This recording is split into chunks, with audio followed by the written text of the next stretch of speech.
সূরা কিয়ামত শেষের দিকে আছে। মানুষ কি ভেবেছে তাকে এমনি ছেড়ে দেওয়া হবে? মানুষ কি ভেবেছে তাকে এমনি ছেড়ে দেওয়া হবে? সূরা আনকাবুতের দিকেও আছে, প্রথমের দিকে। তোমরা কি ভেবেছো এমনি এমনি ছেড়ে দেওয়া হবে? সূরা বাকারা আল ইমরানের দিকেও আছে, আম হাসিবতুম আন তাদখুলুল জান্নাহ, এমনি এমনি জান্নাতে চলে যাবে?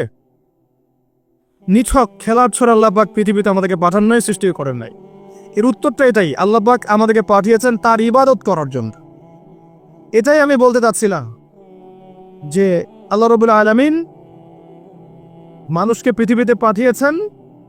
এর আগে পৃথিবীতে এমন সময় চলে গেছে মহাবিশ্বে মানুষের অস্তিত্ব ছিল না। আল্লাহ পাক নাম শিখিয়েছেন, আল্লাহ পাক তার সঙ্গিনী সৃষ্টি করেছেন, এরপর জান্নাতে রেখেছেন এবং ফেরেশতাদেরকে দিয়ে সেজদা পর্যন্ত করিয়েছেন। আমাদেরকে আল্লাহ পাক সেজদা করিয়েছেন ফেরেশতাদেরকে দিয়ে। সুবহানাল্লাহ। এই জেনারেশন এবং আমরা যারা চলছি, যারা নামাজ পড়ি না, যারা রোজা রাখি না, যাকাত দেই না, আল্লাহর হুকুম আহকাম মানি না, মিথ্যা বলি, সুদ খাই, জেনা করি, মদ খাই, চুরি করি, দুর্নীতি করি, প্রতারণা করি, ঠকবাজি করি, আমাদেরকে আল্লাহ পাক সেজদা করিয়েছেন ফেরেশতাদেরকে দিয়ে। সাউন্ডস ক্রেজি না? এটা আসলে উদ্ভট বড় হচ্ছে না কথাটা। কখনো আসবে না। এরা কি 1971 সালে আমাদের বাদদাদাদের মতো সাহসী, তাদের মতো ফিজিক্যালি স্ট্রং, মেন্টালি স্ট্রং, জীবনের উদ্দেশ্য সম্পর্কে সচেতন? কখনো না। হানাদার বাহিনীর আক্রমণে যেভাবে বীর বিক্রমে যুদ্ধ করেছিলেন আমাদের বাপদাদারা, এখনকার জেনারেশন এটা করতে পারবে মনে করছে? তো গাঁজা খেতে খেতেই শেষ, ইয়াবা, পেনসিডিল, এগুলো খেতেই শেষ। একটা টিকটক ভিডিওর জন্য প্রতিবন্ধী হয়ে যাচ্ছে। মানে কি করছে মাথায় ঢোকে না, কি করছে, মানে কি পায় এগুলোতে আল্লাহ ভালো জানে। একটা ভিডিও করার জন্য কি করছে। মানে আমি দেখলাম মোটরসাইকেলে রেস করছে, ভিডিওটা থেকে গেছে, কিন্তু ওই রেসের মধ্যে সে স্পট ডেটে মারাও গেছে। এমন এমন অ্যাঙ্গেল থেকে ভিডিও করতে চাচ্ছে যেখান থেকে পড়ে মারা যাচ্ছে। মানে একটা অ্যাপ মনে পড়ে, এই অ্যাপটাই মনে পড়ে এই বিষয়গুলো দেখলে। আর এই সময়গুলো কিন্তু খুব দ্রুত এসেছে। বিগত 10-20 বছরে কিন্তু এমন ছিল না, খেয়াল করে দেখেছেন? বিগত 20 বছরে কিন্তু এমন ছিল না, এই প্রজন্মগুলো ছিল না। এবং সময় খুব দ্রুত পরিবর্তন হচ্ছে। আল্লাহ ভালো জানেন আমাদের বাচ্চাদের না জানি কি হবে। আল্লাহু আ'লাম তাদের যে কি হবে আল্লাহ ভালো জানেন। আমার তো মনে হয় ওদের ব্রেইন পর্যন্ত কন্ট্রোল করা হবে। এমনভাবে ব্রেন ওয়াশ করে দিয়েছে যে দেখবেন পাবলিক লাইফ আর প্রাইভেট লাইফে পার্থক্য বোঝে না। একটা জিনিস প্রাইভেট, ওটাকে পাবলিক করে ফেলবে, নিজেই করে দিবে, মানুষ করবে না। নিজে কি করছে না করছে প্রত্যেকটা মুহূর্ত তাকে মানুষকে জানাতে হবে। এই যে আমি এখন বাথরুমে গেলাম, এই যে আমি এখন বের হলাম, আমি এখন উযু করছি, আমি এখন এটা করছি। একটা অসুস্থ জেনারেশন, একটা মানসিক বুদ্ধিবৃত্তিক প্রতিবন্ধী একটা জেনারেশন তৈরি হয়েছে, আমাদের অগোচরেই হয়েছে। আর আমরা এদেরকে লাই দিয়েছি, ছোট আছে, এরা নাক চিপলে দুধ বের হয়, ছোট আছে বলে বলে। আচ্ছা ইসমাইলের দিকে তাকান, তিনি তার বাবাকে বলছেন, ইয়া আলাচি ফাইল মা তুমার, হে আমার বাবা আপনি তাই করেন যা আল্লাহ আপনাকে আদেশ করেছেন। সাতাজিদুনি ইনশাআল্লাহু মিনাস সাবিরিন, ইনশাআল্লাহ আপনি আমাকে ধৈর্যশীল পাবেন। আর এই সন্তান জন্ম দিয়েছেন ওই হাজারা আলাইহিস সালাম। না আছে পরিবারে ইব্রাহিমের মতো কর্তা, না আছে পরিবারে হাজারা আলাইহিস সালামের মতো মা, আর না আছে ইসমাইলের মতো সন্তান। এই জেনারেশনকে দিয়ে আপনি কিভাবে চলবেন? জাতির সামনে খারাপ সময় অপেক্ষা করছে।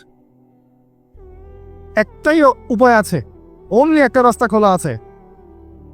কিছু মানুষ মিশন নিয়ে নিয়েছে যে এই জেনারেশনগুলোকে ধ্বংস করে ফেলার। একটাই অপশন আছে, এদেরকে আল্লাহর দিকে নিয়ে আসতে হবে, আদারওয়াইজ এদেরকে বাঁচানোর কোনো বুদ্ধি নাই।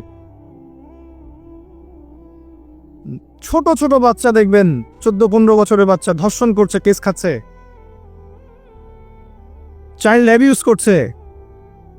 এক ধর্ষকের ব্যাপারে সেদিন দেখলাম এমন পলিসি অবলম্বন করেছে যে রেপের পর রেপ করে যাবে, কিন্তু যাকে রেপ করা হবে সে প্রেগনেন্ট হবে না, সে এমন ব্যবস্থা গ্রহণ করেছে। কি পরিমাণ মানুষের অধঃপতন চিন্তা করে দেখেন। ছোট ছোট বাচ্চাগুলো দেখবেন কিশোর অপরাধ করছে, কিশোর গ্যাং তৈরি করেছে। ছোট ছোট বাচ্চা বিভিন্ন মুভিজ দেখছে, অপসংস্কৃতিগুলো দেখে দেখে শিখছে। শেখাত এগুলো তো এমনি এমনি আসেনি, কারো না কারো দেখে তো শিখেছে। হয় বই পড়ে শিখেছে, না হলে কোনো কিছু দেখে শিখেছে। আর বই তো ওরা পড়ছে না, নিশ্চয়ই কিছু দেখে শিখেছে, বিভিন্ন প্রোগ্রাম দেখে এগুলো শিখেছে। ছোট ছোট কিশোর গ্যাং, এক গ্যাং এর লিডার আছে, আর গ্যাং এর লিডার আছে, প্রশাসন হিমশিম খাচ্ছে এগুলো ডিল করতে। আমি মাঝে মাঝে চিন্তা করি কিভাবে যে প্রশাসন এগুলো ডিল করে, এত ঠান্ডা মাথায় কিভাবে ডিল করা সম্ভব, এত অপরাধ কিভাবে দমন করা সম্ভব। যতক্ষণ মানুষ ভালো না হবে কোশ্চিনকালেও কখনো সমাজ ভালো হয় না। মানুষ যতক্ষণ বদলাচ্ছে না, আপনি উপরের লেভেলের কখনো পরিবর্তন আশা করতে পারেন না। আমাদের কিনেই সবকিছু, মানুষই সব, আমাদের কিনেই সবকিছু। আমরা ভালো না হলে কোশ্চিনকালে উপরের লেভেলে মানুষ ভালো হবে না। তারা আকাশ থেকে টপকায়নি, আমাদের মধ্য থেকে উঠেছে। এই জেনারেশনকে তাকান, খুবই হৃদয় বিদারক ভাবে কথাগুলো বলছ। এ ছেলেদের অবস্থা এমন। আরো কিছু গেমস আছে, অনলাইন গেমস দেখবেন, বিভিন্ন গেমস, মুভিজ, কালচার্স, এগুলোতে এত এডিক্টেড, মানে 5 বার মুয়াজ্জিন ডাকছে হাই আলা সালাহ, কানেই যায় না। নামাজ কি জিনিস, মানে কখনো কখনো দেখা যায় এই টাকা নেওয়ার জন্যে, গেমসের টাকা নেওয়ার জন্যে, বা যে ছোটোখাটো নেশাগুলো করে এগুলো টাকা নেওয়ার জন্যে চুরি করতে, ডাকাতি করতে, কাউকে হত্যা করতে, পিতামাতার অবাধ্য হতে, ইভেন কি পিতামাতাকে খুন করতে পর্যন্ত দ্বিধা করছে না। কত ঘটনা আছে, এগুলো এক্সাম্পল দেওয়ার দরকার নেই আমার, আপনারা জানেন, পেপার পত্রিকা খুললেই দেখা যায় এগুলা। আমরাও যেন জেনেও না জানার ভান করছি, দেখেও না দেখার ভান করছি, তা আমাদের বাচ্চারা এভাবে নষ্ট হয়ে যাচ্ছে। আর এই জেনারেশনের মেয়েদের দিকে তাকানো, যে বললাম, একটা মৌলিক প্রশ্নের উত্তর তারা দিতে পারবে না, যে আল্লাহ তোমাকে সৃষ্টি করেছেন কি জন্য? তুমি যে পৃথিবীতে আসছো, তুমি যে নাচো, তুমি যে বিউটি কন্টেস্টে যাও, তুমি যে অশ্লীল পোশাক পরে হাঁটো, তুমি যে এমন পোশাক পরে, যে পোশাক পরে তোমার গায়ের সবকিছু দেখা যায়, তুমি যে এভাবেই নগ্ন হয়ে রাস্তাঘাটে শপিং মলে ঘুরছো, তুমি যে একটা পরিবারের স্ত্রী, তোমার যে পরিবারের উপর কিছু দায়িত্ব আছে, এই সম্পর্কে তোমার কোনো ভূক্ষেপ নাই, স্বামী থাকা সত্ত্বেও যে তুমি পরকীয়া করছো, তোমার সন্তানকে যে প্রতিপালন করছো না, এমনকি সন্তান নিতেও তার আগ্রহী না, মানে এত প্রবলেমস। তোমাকে সৃষ্টি করেছেন কি জন্য আল্লাহ পাক পৃথিবীতে? আর তোমরা যদি এই জমিন না থাকতা, এই দুনিয়ার কোনো পরিবর্তন হতো কিনা? এই প্রজাতিগুলো, এই প্রাণীগুলো, এই গবাদি পশুগুলো যদি পৃথিবীতে না থাকতো, তাহলে কি পৃথিবীর ভারসাম্য নষ্ট হয়ে যেত? পৃথিবী কি ধ্বংস হয়ে যেত? আল্লাহ পাক সৃষ্টি করেছেন কেন, এই উত্তরটুকু জিজ্ঞাসা করেন। নিজেও নিজেকে জিজ্ঞাসা করেন, আপনার ছোট ভাইকে জিজ্ঞাসা করেন, এই ইয়াং জেনারেশনকে জিজ্ঞাসা করেন, এবং মেয়েদেরকে জিজ্ঞাসা করেন, আল্লাহ তোমাকে সৃষ্টি করেছেন কেন বলো তো? এই পৃথিবীতে তুমি আছো কি জন্যে? মানে আপনারা, আমরা যে পৃথিবীতে আছি, আমরা সবাই, আমরা না থাকলে পৃথিবীর কি ক্ষতি হবে সেটা আমাকে বলেন। একসময় কি আমরা ছিলাম? তখন পৃথিবীর কোনো ক্ষতি হয়েছে? না। একসময় যে আমরা থাকবো না, তখন কি পৃথিবী থেমে থাকবে? না। মাঝখানের এই সময়টা আমরা কি জন্য আসছি পৃথিবীতে? এই মৌলিক একটা প্রশ্নের উত্তর, এর উত্তর খুঁজে পায় সে আল্লাহর কাছে চলে আসবে ইনশাআল্লাহ। এর উত্তরটা কি জানেন? ওয়ামা খালাকতুল জিন্না ওয়াল ইনসা ইল্লা লিয়াবুদুন। আল্লাহ আবেগ মাখা কণ্ঠে বলছেন যে আমি মানুষ এবং জিন জাতিকে শুধুমাত্র আমার ইবাদত করার জন্যই সৃষ্টি করেছি। এটা আপনার পৃথিবীতে থাকার উদ্দেশ্য। আল্লাহ পাক এমনি এমনি খাওয়াচ্ছেন, এমনি এমনি পড়াচ্ছেন, শ্বাস নিচ্ছি আমরা, এমনি এমনি আল্লাহ পাক পরিবার দিয়েছেন, স্ত্রী সন্তান সব দিয়েছেন, ব্যবসা বাণিজ্য দিয়েছেন, এমনি সবকিছু আল্লাহ পাক এমনি আমাদেরকে ছেড়ে দিবেন? সূরা কিয়ামত শেষের দিকে আছে, মানুষ কি ভেবেছে তাকে এমনি ছেড়ে দেওয়া হবে? মানুষ কি ভেবেছে তাকে এমনি ছেড়ে দেওয়া হবে? সূরা আনকাবুতের দিকেও আছে, প্রথমের দিকে, তোমরা কি ভেবেছো এমনি এমনি ছেড়ে দেওয়া হবে? সূরা বাকারা আল ইমরানের দিকেও আছে, আম হাসিবতুম আন তাদখুলুল জান্নাহ, এমনি এমনি জান্নাতে চলে যাবে? নিছক খেলার ছোড়া আল্লাহ পাক পৃথিবীতে আমাদেরকে পাঠান নাই, সৃষ্টি করেন নাই। এর উত্তরটা এটাই, আল্লাহ পাক আমাদেরকে পাঠিয়েছেন তার ইবাদত করার জন্য। এটাই আমি বলতে চাচ্ছিলাম, যে আল্লাহ রাব্বুল আলামিন মানুষকে পৃথিবীতে পাঠিয়েছেন। এর আগে পৃথিবীতে এমন সময় চলে গেছে মহাবিশ্বে মানুষের অস্তিত্ব ছিল না। আল্লাহ পাক নাম শিখিয়েছেন, আল্লাহ পাক তার সঙ্গিনী সৃষ্টি করেছেন, এরপর জান্নাতে রেখেছেন এবং ফেরেশতাদেরকে দিয়ে সেজদা পর্যন্ত করিয়েছেন। আমাদেরকে আল্লাহ পাক সেজদা করিয়েছেন ফেরেশতাদেরকে দিয়ে। সুবহানাল্লাহ। এই জেনারেশন, এবং আমরা যারা চলছি, যারা নামাজ পড়ি না, যারা রোজা রাখি না, যাকাত দেই না, আল্লাহর হুকুম আহকাম মানি না, মিথ্যা বলি, সুদ খাই, জেনা করি, মদ খাই, চুরি করি, দুর্নীতি করি, প্রতারণা করি, ঠকবাজি করি, আমাদেরকে আল্লাহ পাক সেজদা করিয়েছেন ফেরেশতাদেরকে দিয়ে? সাউন্ডস ক্রেজি না? এটা আসলে উদ্ভট মনে হচ্ছে না কথাটা? কোন মানুষ যা এটার যোগ্য? এই মানুষটা কি সে এটার যোগ্য? আল্লাহ পাক জান্নাতে রেখে পরীক্ষা করেছেন, এরপর দুনিয়াতে যখন পাঠিয়েছেন তখন দুই দলকে পার্থক্য করে দিয়েছে। একটা হচ্ছে আল্লাহ পাক বলেছেন যে কুল নাহবিতু মিনহা জামিআ, তোমরা পৃথিবীতে নেমে যাও, ফাইম্মা ইয়াতিয়ান্নাকুম মিন্নী হুদান, তোমাদের কাছে আমার পক্ষ থেকে হেদায়েত আসবে, আল্লাহর কিতাব আসবে, নবী রাসূল আসবেন, হেদায়েত আসবে। ফামান তাবিআ হুদায়া ফালা খাউফুন আলাইহিম ওয়ালা হুম ইয়াহজানুন, যারা আমার হেদায়েত মেনে চলবে তাদের কোনো ভয় নাই, কোনো দুশ্চিন্তা নাই, যে জান্নাত থেকে এসেছেন ওই জান্নাতে ফিরে যাবেন ইনশাআল্লাহ। এটা এক শ্রেণীর মানুষ। আর এক শ্রেণী ওয়াল্লাযীনা কাফারু ওয়া কাযযাবু বিআয়াতিনা, আর যারা কুফরি করবে এবং আমার আয়াতকে মিথ্যা প্রতিপন্ন করবে, উলাইকা আসহাবুন নার, এরা হচ্ছে জাহান্নামের অধিবাসী, হুম ফিহা খালিদুন, তারা সেখানে চিরস্থায়ী হবে। কি জিনিস এটা? নবী সাল্লাল্লাহু আলাইহি ওয়াসাল্লাম দেখে এসেছেন তার গর্জন, যখন সে গর্জন করবে, গর্জন করতে থাকবে, এই চিৎকারে, ওর চিৎকারে মানুষ বেহুশ হয়ে যাবে, আসলে চিৎকার করবে, হাল মিন মাজিদ, সে বলতে থাকবে আরো কি আছে, হাল মিন মাজিদ, আরো কি আছে, চিৎকার করতে থাকবে। নবীজি দেখে আসছেন রক্তের নদীতে ফেলে মানুষের মাথা ফাটিয়ে দেওয়া হচ্ছে। কে তারা? সুদখোর। নবী দেখে আসছেন পেটের ভিতরে আগুনের দলা গিলছে। কে? এতিমের মাল ভক্ষণকারী। দেখছেন সামনে আছে ভালো গোশত, আর আরেকদিকে আছে নোংরা পচা গোশত, পচা গোশত খাচ্ছে। কে? জিনাকারী, ব্যভিচারী। কত শাস্তি দেখে আসছেন। একজন ফেরেশতাকে দেখে এসেছেন, তার নাম মালিক, জাহান্নাম সৃষ্টির পর থেকে কখনো হাসেন নাই, জাহান্নামের শাস্তি দেখেই তার হাসি বন্ধ হয়ে গেছে। আরো দেখে এসেছেন, ওই যে আমি দেখে এসেছি জাহান্নামের অধিকাংশ অধিবাসী নারী যাতে,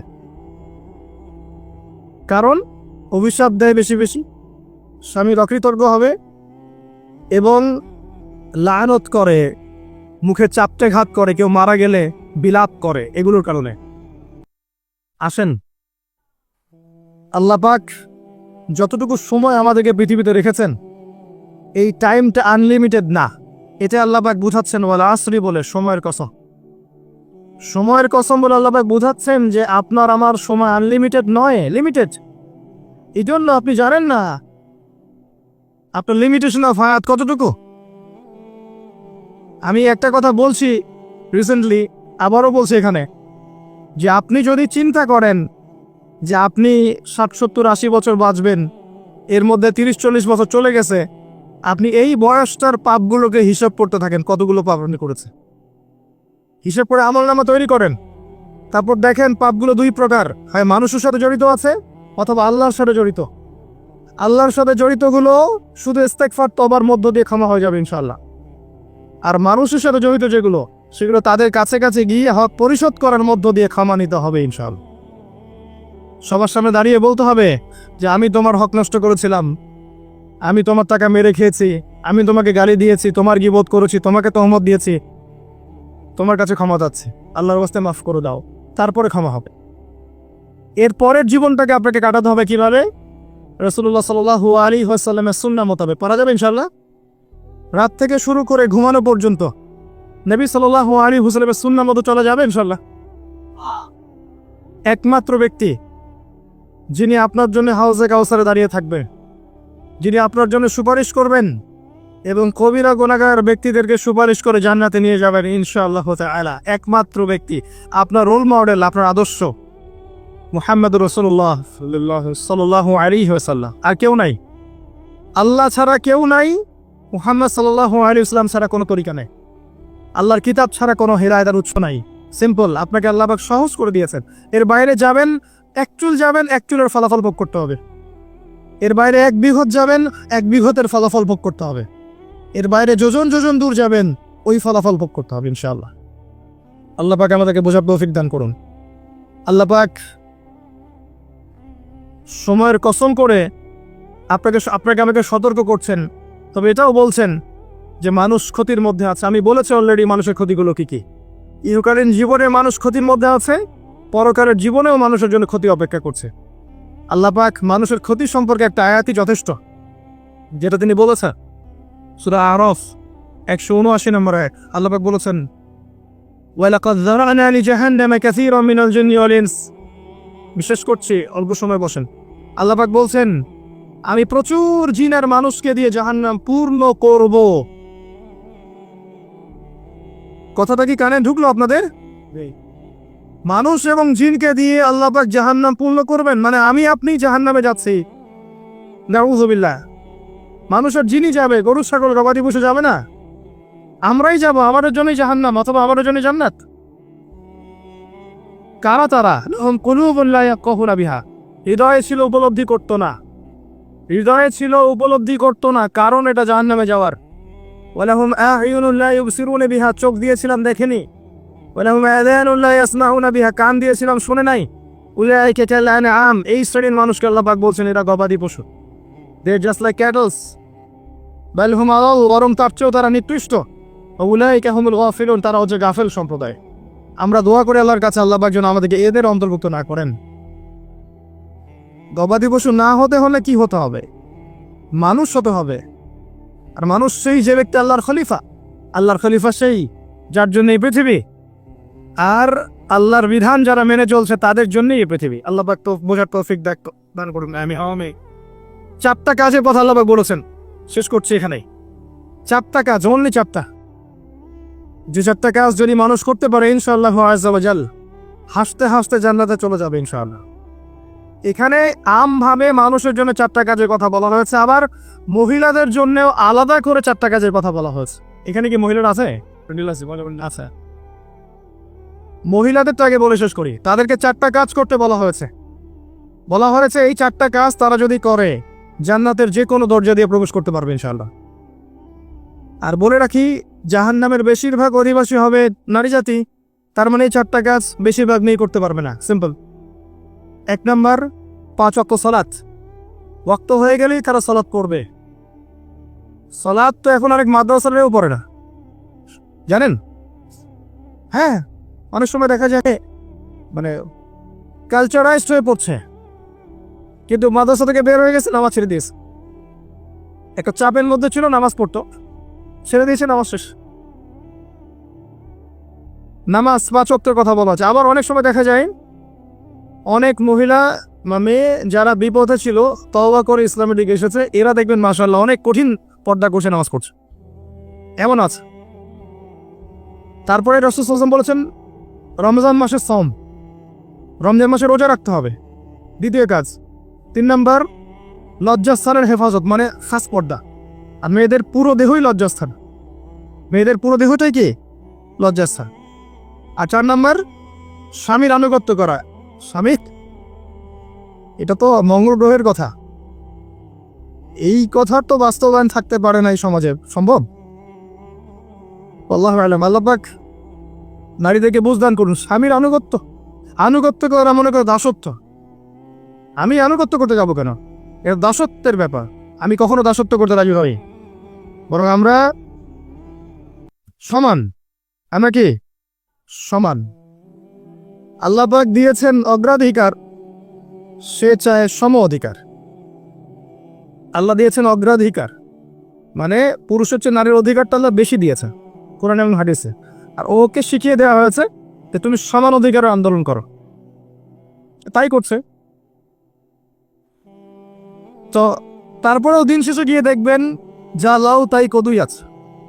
আসলে আদতে কোনো পরিবর্তন হয়নি প্রেক্ষাপটের, শুধু ফাসাদ ছড়িয়েছে, জেনা বেড়েছে, ধর্ষণ বেড়েছে, পরকীয়া বেড়েছে, সামাজিক কাঠামো ভেঙে গেছে, এবং ডে বাই ডে হতেই আছে। রাত এখনো রাত নাই, রাত দিন হয়ে গেছে। আবার দিনও এখন দিন নাই, দিন আবার রাতের পোশাক পরছে। আর রাত যখন রাত থাকে না, দিন যখন দিন থাকে না, তখন দিন কি করে? দিন আর রাতের কাছে গিয়ে সুখ পায় না, দিন দিনের কাছে যায়। এই জন্য সমকামিতা বাড়ছে। কথা বোঝা যায়? এই জন্য সমকামিতা বাড়ছে। আর মাশাআল্লাহ রাতও এখন রাতের সাথে থাকতে চায়।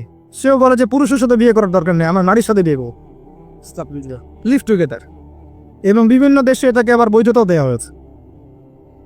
হ্যাঁ, কোন বিশ্বে থাকেন, বিশ্বের খবর নেন, তখন আপনি চিন্তা করবেন যে আমি যদি আসহাবুল কাহাফের মতো চলে যেতে পারতাম খুব ভালো হতো। আপনি যদি প্রেক্ষাপট সত্যি বুঝতে পারেন, তখন মনটা চাবে যদি কেউ আমাকে পাহাড়ের কোনায় একটু জায়গা দিত, আর 2 বেলা খাবারের ব্যবস্থা আমার থাকতো, আমার সাথে আর অল্প কিছু মানুষ থাকতো, আমরা টোটালি সমাজ থেকে আলাদা, ওখানে আমরা চাষবাস করছি, খাচ্ছি যাচ্ছি, 5 ওয়াক্ত আজান হচ্ছে, নামাজ হচ্ছে, শান্তি শৃঙ্খলার সাথে এখানে বসবাস করছি, ওখানে মারা যাচ্ছে, এই ফিতনার মধ্যে আসছি না। মনে হতো এটি অনেক ভালো, হাজার বলে দরকার নাই আমার সিভিলাইজড হওয়ার।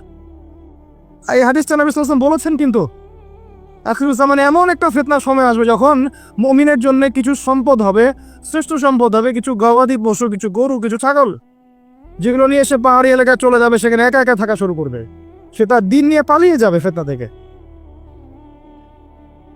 এগুলো হাদিসেও আছে। আসহাবুল কাহফ এটাই করেছিলেন। যাই হোক, তবে শুরুতে এটা করতে যাওয়া বুদ্ধিমানের কাজ না, কারণ আগে আপনাকে ঈমান লালন করতে হবে, ঈমানের দাওয়াত দিতে হবে, প্রচার প্রসার করতে হবে, বিপদ আপদ বালা মুসিবত আসলে সবর করতে হবে, পরিস্থিতি পরিবর্তনের চেষ্টা করতে হবে। দেন যদি দেখেন যে কোনোভাবেই কোনো কাজ হচ্ছে না, আস্তে আস্তে করে ফিতনা থেকে ডিসকানেক্টেড হয়ে।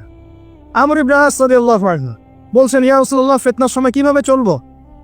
নবী সাল্লাল্লাহু আলাইহি ওয়াসাল্লাম বলছেন, কম কথা বলবা, কথা একদম কম বলবা। তারপর কি করবো ইয়া রাসূলুল্লাহ? ঘরে থাকবা, প্রয়োজনে বেরিয়ে হবে না বাইরে। ঘরে থাকবা, দরজা লাগিয়ে দিয়ে, বিনা প্রয়োজনে বেরিয়ে হবে না বাইরে। আর কি ইয়া রাসূলুল্লাহ? বেশি বেশি তোমার গুনাহের জন্য কান্নাকাটি করবা, ইনশাআল্লাহ তুমি সফল হয়ে যাবে। এসব অপশন নাই আপনার সামনে এখন। আসেন, 4টা কাজ করতে বলেছেন, নারীদের 4টা কাজ বললাম, নামাজ, 5 ওয়াক্ত, সওম, একটা কি বললাম, লজ্জাস্থানে হেফাজত, খাস পর্দা, এবং 4 নম্বর হচ্ছে স্বামীর আনুগত্য। খাস পর্দা বলতে আমি ডিজিটাল বোরখা বুঝাইনি। এমন বোরখা পরে যদি গায়ের অঙ্গ প্রত্যঙ্গ পরা যায় বা বোঝা যায়, বোরখা পরেও যদি গায়ের অঙ্গ প্রত্যঙ্গ বোঝা যায়, কাঠামো বোঝা যায়, ওই বোরখাটা আগে পুড়িয়ে ফেলবেন। আচ্ছা, এরপর সবার জন্য 4টা কাজ আল্লাহ পাক বলেছেন। ঈমান 1 নম্বর কি? ঈমান। 2 নম্বর আমল সালেহ। 3 নম্বর হকের দাওয়াত। 4 নম্বর সবর। ঈমান 6 পিলার। কয় পিলার? আল্লাহ বিশ্বাস, তারপরে বলেন ফেরেশতাগণে বিশ্বাস, নবী রাসূলগণে বিশ্বাস, আসমানি কিতাবসমূহে বিশ্বাস, পরকালে বিশ্বাস, তাকদীরের ভালো মন্দে বিশ্বাস। 6টা। আমানতু বিল্লাহ ওয়া মালাইকাতিহি ওয়া কুতুবিহি ওয়া রুসুলিহি ওয়াল ইয়াউমিল আখির ওয়াল কদরি খাইরিহি ওয়া শাররিহি। এই 6টাকে 3টা কাজ করতে হবে। 1 নাম্বার তাসদীক বিল জিনান, হৃদয় থেকে বিশ্বাস করা। ইকরার বিল লিসান, আপনাকে মৌখিক স্বীকৃতি প্রদান করতে হবে। আর 3 নাম্বার হচ্ছে আমাল বিল আরকান, কাজে বাস্তবায়ন করতে হবে। এই 3টা কাজ। এই ঈমান লালন করার পরে আমলে সালেহ। আমলে সালেহ কি? এক কথায় উত্তর, আল্লাহ পাক কোরআনে যা করতে বলেছেন করলে আমলে সালেহ। বুঝলে? আল্লাহ পাক কোরআনে যা করতে বলেছেন করার নাম কি? আমলে সালেহ। যেমন সালাত, সিয়াম, যাকাত, হজ, উমরা ইত্যাদি। আল্লাহ পাক কোরআনে যা করতে নিষেধ করেছেন সেটা না করাও হচ্ছে আমলে সালেহ। সুদ না খাওয়া আমলে সালেহ, ঘুষ না দেওয়া আমলে সালেহ, দুর্নীতি না করা আমলে সালেহ, চুরি না করা আমলে সালেহ। যা করতে বলেন নাই সেটা না করাও কি? আমলে সালেহ। একইভাবে হাদিসের মধ্যে রাসূল সাল্লাল্লাহু আলাইহি ওয়াসাল্লাম যা করতে বলেছেন তা করার নাম কি? আমলে সালেহ। যা করতে বলেন নাই সেটা ছেড়ে দেওয়ার নাম আমলে সালেহ। এরপরে হকের দাওয়াত। ঈমান আমলের সাথে আপনি হকের দাওয়াত প্রদান করবেন, আগে নিজে, তারপর পরিবার, আপনার সাধ্য অনুযায়ী সমাজ। আপনাকে আল্লাহ পাক যত ক্ষমতা দেবেন সেভাবে আপনার দায়িত্ব বাড়বে ইনশাআল্লাহ। আর এই দাওয়াত দিতে গিয়েও দেখবেন 4টা ক্ষেত্র থেকে বাধাও আসবে। 1 নম্বর বাধা আসবে পরিবার থেকে, এবং সবচেয়ে বেশি ফাসাদ সৃষ্টি করবে পরিবারই। হ্যাঁ, ওই যে নূহ আলাইহিস সালামের উদাহরণ দেখেন, লূত আলাইহিস সালামের উদাহরণ দেখেন, নবী সাল্লাল্লাহু আলাইহি সাল্লামের চাচাদেরকে দেখেন, নিজেদের লোকরাই প্রথমে শত্রুতা করবে, তারপরে আপনার বাধা দিবে সমাজের নেতা, তারপরে ধর্মনেতা, তারপরে রাষ্ট্রনেতা, নমরুদরা পরে আসবে। আর হকের দাওয়াতটা কি? আল্লাহর বিধান, বা কুল হাক্কু মির রাব্বিকুম, হক সেটাই যেটা তোমার রবের পক্ষ থেকে নাজিল হয়। নিজের মন করা কোনো মতবাদ হক নয়। উদউ ইলা সাবিলি রাব্বিকা বিল হিকমা, তোমার রবের পথের দিকে মানুষকে ডাকো হিকমতের সাথে, প্রজ্ঞার সাথে, ওয়াল মাউইযাতিল হাসানা, উত্তম উপদেশের সাথে। এখানে শৈথিল্যতা প্রদর্শন করা যাবে না, চরমপন্থাও প্রদর্শন করা যাবে না, একটা শান্তি শৃঙ্খলা স্থিতিশীল রাষ্ট্রের মধ্যে অরাজকতা সৃষ্টি করা যাবে না। মধ্যম পন্থায় সবাইকে নিয়ে দাওয়াতি কাজ করতে হবে। এখানে দাওয়াতি কাজ করার সময় সাম্প্রদায়িক হওয়া যাবে না। নিজের কমিউনিটি আমার দিনী ভাই, বাইরের মানুষ দিনী ভাই না, এমন নয়। সবাই আমরা একটা বডির অন্তর্ভুক্ত এবং সবাই আমরা মুসলিম, এটাই আমাদের মৌলিক পরিচয়। আল্লাহ পাক বোঝার তৌফিক দান করুন, আমিন। এবং সবর, যখন হকের দাওয়াত দিতে মাঠে নামবেন তখন সবরের প্রশ্ন উঠবে। যদি দাওয়াত দিয়ে আপনার উপরে কোনো বিপদ আপদ বালা মুসিবত না আসে, তাহলে বুঝে নেবেন যে সেটা এমন দাওয়াত যেটা হচ্ছে প্রোটেস্ট্যান্ট ভার্সন অফ ইসলাম, মানে যে ইসলাম ফলো করলে ইসলামের ওই যে দুশ্মনদের কোনো সমস্যা নেই, সেই ইসলাম ফলো করছেন আপনি। এখানে সবর তখনই আসবে যখন আপনি হকের উপর থাকবেন। এবং এখানে ধৈর্য ধরার নাম এটা নয় যে পরিস্থিতি পরিবর্তনের জন্য অপেক্ষা করে হাত বুড়িয়ে বসে থাকান, এটা নয়। আপনার সাধ্য অনুযায়ী আপনি দাওয়াতি কাজ করবেন, পরিবর্তনের চেষ্টা করবেন, নিজে পরিবর্তন হওয়ার চেষ্টা করবো, ইনশাআল্লাহ পরিবারকে চেষ্টা করব, আমার সাধ্য মতো আমার ক্ষেত্রে আমি দাওয়াতি কাজ করব। দাওয়াতি কাজ করার সময় আমি সবার প্রতি সহানুভূতিশীল থাকবো এবং নরম থাকবো, কারো প্রতি কঠোর, কর্কশ, রূঢ় এবং ইসলামের নামে কোনো আজে বাজে মতবাদ, উগ্র কোনো মতবাদ, চরমপন্থী কোনো মতবাদ ছড়াবো না। ইসলাম শান্তির ধর্ম, শান্তি প্রতিষ্ঠা হবে ইসলাম দ্বারাই।